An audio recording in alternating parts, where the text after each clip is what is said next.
ഇന്ത്യയുടെ ദേശീയ ഗീതമായ വന്ദേമാതരം ആദ്യമായി പൊതുവേദിയിൽ പാടിയത് ഇന്ത്യൻ നാഷണൽ കോൺഗ്രസിന്റെ ഏത് സമ്മേളനത്തിൽ വച്ചാണ്? 1896 കൽക്കട്ട സമ്മേളനത്തിൽ വെച്ച്. ഇന്ത്യയുടെ ദേശീയ ഗീതമായ വന്ദേമാതരം ആദ്യമായി പൊതുവേദിയിൽ പാടിയത് ഇന്ത്യൻ നാഷണൽ കോൺഗ്രസിന്റെ 1896 കൽക്കട്ട സമ്മേളനത്തിൽ വെച്ചാണ്.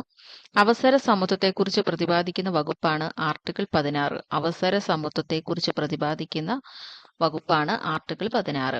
കേരളത്തിന്റെ ഔദ്യോഗിക പക്ഷി മലമുഴക്കി വേഴാമ്പൽ. കേരളത്തിന്റെ ഔദ്യോഗിക പക്ഷി മലമുഴക്കി വേഴാമ്പൽ. കേരളത്തിലെ ആദ്യ വന്യജീവി സങ്കേതം പെരിയാർ. കേരളത്തിലെ ആദ്യ വന്യജീവി സങ്കേതം പെരിയാർ. കൊച്ചിയുടെ ശ്വാസകോശം എന്നറിയപ്പെടുന്ന പക്ഷി സങ്കേതം മംഗളവനം. കൊച്ചിയുടെ ശ്വാസകോശം എന്നറിയപ്പെടുന്ന പക്ഷി സങ്കേതമാണ് മംഗളവനം. വിഴിഞ്ഞം തുറമുഖം സ്ഥിതി ചെയ്യുന്ന കേരളത്തിലെ ജില്ല തിരുവനന്തപുരം. വിഴിഞ്ഞം തുറമുഖം സ്ഥിതി ചെയ്യുന്ന കേരളത്തിലെ ജില്ല തിരുവനന്തപുരം. കേരള കായിക ദിനം ഒക്ടോബർ 13. കേരള കായിക ദിനം ഒക്ടോബർ 13. കേരളത്തിലെ ആദ്യ ജലവൈദ്യുത പദ്ധതിയാണ് പള്ളിവാസൽ. കേരളത്തിലെ ആദ്യ ജലവൈദ്യുത പദ്ധതി പള്ളിവാസൽ. കേരളത്തിലെ നിത്യഹരിത വനം സൈലന്റ് വാലി. കേരളത്തിലെ നിത്യഹരിത വനമാണ് സൈലന്റ് വാലി. കേരളത്തിന്റെ ഗവർണറായ ആദ്യ മലയാളിയാണ് വി വിശ്വനാഥൻ. കേരളത്തിന്റെ ഗവർണറായ ആദ്യ മലയാളി വി വിശ്വനാഥൻ. കേരളത്തിലെ ഏറ്റവും വലിയ കായലാണ് വേമ്പനാട്ട് കായൽ. കേരളത്തിലെ ഏറ്റവും വലിയ കായൽ വേമ്പനാട്ട് കായൽ. ദക്ഷിണ ഭഗീരഥി എന്നറിയപ്പെടുന്ന നദി പമ്പ. ദക്ഷിണ ഭഗീരഥി എന്നറിയപ്പെടുന്ന നദി പമ്പ. ഏത് കോൺഗ്രസ് സമരത്തിന്റെ ഭാഗമായിട്ടാണ് കേരളത്തിലെ ആദ്യ മഹിളാ സമ്മേളനം നടന്നത്? വടകര. ഏത് കോൺഗ്രസ് സമരത്തിന്റെ ഭാഗമായിട്ടാണ് കേരളത്തിലെ ആദ്യ മഹിളാ സമ്മേളനം നടന്നത്? വടകര.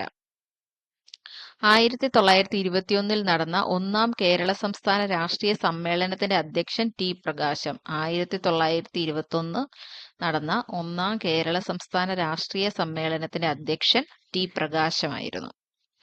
പ്രത്യക്ഷരക്ഷാ ദൈവസഭ സ്ഥാപിച്ച സാമൂഹിക പരിഷ്കർത്താവ് കുമാരഗുരുദേവൻ. പ്രത്യക്ഷരക്ഷാ ദൈവസഭ സ്ഥാപിച്ച സാമൂഹിക പരിഷ്കർത്താവ് കുമാരഗുരുദേവൻ. 1615 കേരളത്തിലെത്തി സാമൂതിരിയുമായി വ്യാപാര ഉടമ്പടി ഒപ്പുവെച്ച ഈസ്റ്റ് ഇന്ത്യ കമ്പനി പ്രതിനിധി വില്യം കീലിംഗ് ആണ്. 1615 കേരളത്തിലെത്തി സാമൂതിരിയുമായി വ്യാപാര ഉടമ്പടി ഒപ്പുവെച്ച ഈസ്റ്റ് ഇന്ത്യ കമ്പനി പ്രതിനിധി വില്യം കീലിംഗ്. തിരുവിതാംകൂർ സർക്കാർ പണ്ടാരപ്പാട്ട വിളംബരം പുറപ്പെടുവിച്ച വർഷം 1865. തിരുവിതാംകൂർ സർക്കാർ പണ്ടാരപ്പാട്ട വിളംബരം പുറപ്പെടുവിച്ച വർഷം 1865.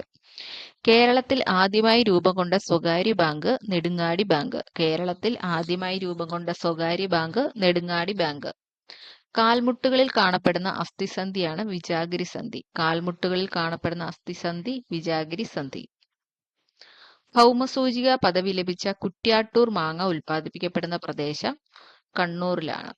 ഭൗമസൂചിക പദവി ലഭിച്ച കുറ്റ്യാട്ടൂർ മാങ്ങ ഉൽപ്പാദിപ്പിക്കപ്പെടുന്ന പ്രദേശം ഉൾപ്പെടുന്ന ജില്ല കണ്ണൂർ.